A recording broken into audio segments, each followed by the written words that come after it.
9 मई मुकदमात का तफसीली फैसला जारी। PTI रहनुमा महमूद रशीद को 33 साल कैद की सजा। इंसदाद दहशत गर्दी अदालत ने 9 मई को गुलबर्ग के इलाके में जलाओ घराव और गाड़ियां जलाने से मुतालिक 2 मुकदमात का तफसीली तहरीरी फैसला जारी कर दिया, जिसमें अदालत ने दोनों केसेस में शवाहिद का जायजा लेने के बाद 23 मुल्जिमान को जुर्म साबित न होने पर बरी कर दिया, जबकि PTI रहनुमाओं समेत 7 मुल्जिमान को मुख्तलिफ सजाएं सुनाई गईं। अदालत ने PTI के सीनियर रहनुमा मियां महमूद रशीद को मजमूई तौर पर 33 साल कैद और 6 लाख रुपए जुर्माने की सजा सुनाई। तहरीरी फैसले में कहा गया है कि महमूद रशीद को मुख्तलिफ दफात के तहत अलग अलग सजाएं दी गई, जो मजमूई तौर पर 33 साल बनती हैं, जबकि इसके अलावा जुर्माना भी आयद किया गया है।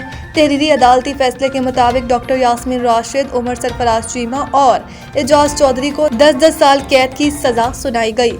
अदालत ने करार दिया कि डॉक्टर यास्मीन राशिद, एजाज चौधरी और उमर सरफराज चीमा का साजिश से मुतालिक मीटिंग में मौजूद होना साबित हुआ, जबकि प्रोसिक्यूशन के मुताबिक इन रहनुमाओं ने जलाओ घेराव के लिए अवाम में इंतशार फैलाया।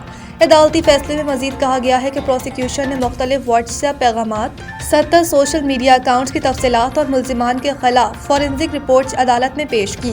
फैसले के मुताबिक JIT ने मुल्जिमान को कसूरवार करार दिया, जबकि किसी मुल्जिम ने JIT रिपोर्ट को किसी फोरम पर चैलेंज नहीं किया, अगरचे हतमी बयानात में सब ने खुद को बेगुनाह करार दिया है।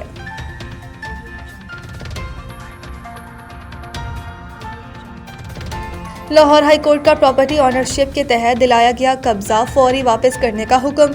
लाहौर हाई कोर्ट ने प्रॉपर्टी ऑनरशिप एक्ट के तहत की गई कार्रवाइयों के खिलाफ दरख्वास्तों पर समाअत के दौरान चीफ जस्टिस आलिया नीलम ने सख्त रिमार्क्स देते हुए DRC कमेटी के जरिए हासिल किया गया कब्जा फौरी तौर पर वापस करने का हुक्म दे दिया। चीफ जस्टिस आलिया नीलम ने महमूद अली की दरख्वास्त पर समाअत की, जिस दौरान प्रॉपर्टी ऑनरशिप एक्ट के तहत कब्जा हासिल करने वाला शहरी भी अदालत में पेश हुआ। समाअत के दौरान चीफ जस्टिस ने कब्जा हासिल करने वाले शहरी के वकील से इस्तफसार किया कि आप गलत फैसले का दिफा कैसे कर सकते हैं। वकील ने मौक़िफ़ इख्तियार किया कि डिसीज के मातहत कायम कमेटियों ने अपने इख्तियारात से तजावुज़ किया, जिस पर चीफ जस्टिस ने रिमार्क्स दिए कि पहले कब्जा वापस करें, फिर मजीद बात होगी। चीफ जस्टिस ने यह भी कहा कि क्यों न कमेटी मेंबरान के खिलाफ कार्रवाई शुरू की जाए। चीफ जस्टिस आलिया नीलम ने कहा कि वकील खुद तस्लीम कर रहा है कि DCs ने इख्तियारात से तजावुज़ किया। अगर पटवारी वक्त पर काम करता तो ये मामला पैदा ही ना होता। उन्होंने कहा कि सिस्टम को बाईपास किया जाएगा तो ऐसे मसाइल जन्म लेंगे। समाअत के दौरान वकील ने कहा कि अगर सिस्टम से इंसाफ नहीं मिलेगा तो लोग कहां जाएंगे, जिस पर चीफ जस्टिस ने रिमार्क्स दिए कि अखबारी खबरों के लिए अदालत में डायलॉग न मारें। चीफ जस्टिस ने मजीद कहा कि वो जानती हैं कि अदालतों में कितने पुराने केसेस ज़ेर इल्तिवा हैं।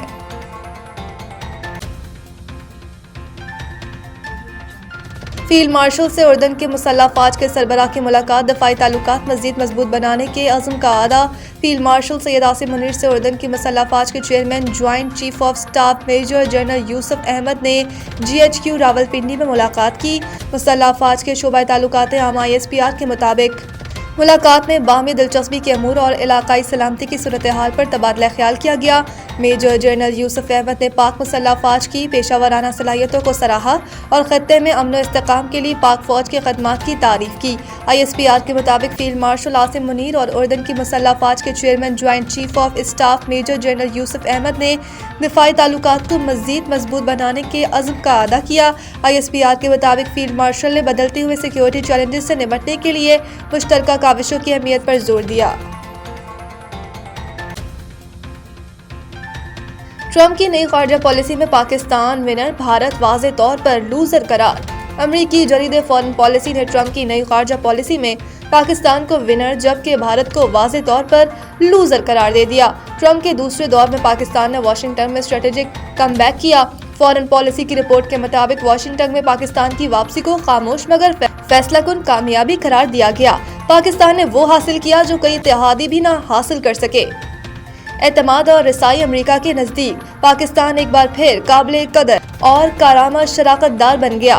पाकिस्तान की स्मार्ट हिकमत अमली ने वाशिंगटन में ताकत का तवाज़ुन इस्लामाबाद के हक में बदल दिया। ट्रंप दौर में पाकिस्तान ने न सिर्फ जगह बनाई बल्कि असर भी कायम किया। رپورٹ میں کہا گیا کہ پاکستان کی پیش رفت نے خطے میں سفارتی نقشہ دوبارہ سے کھینچ دیا۔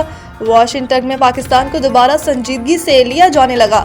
دوسرے دور کے آغاز میں دہشت گرد حملے کے ماسٹر مائنڈ کی گرفتاری میں پاکستان کے کردار نے ٹرمپ کو فوری اور حوصلہ افزا کامیابی دی۔ فارن پالیسی کی رپورٹ میں بتایا گیا کہ پاکستان نے ٹرمپ کے ٹرانزیکشنل فریم میں نتیجہ خیز سفارتکاری کی۔ کرپٹو کرنسی جیسے معاملات بھی پاک امریکہ بات چیت اور ڈیلز کا حصہ بنے۔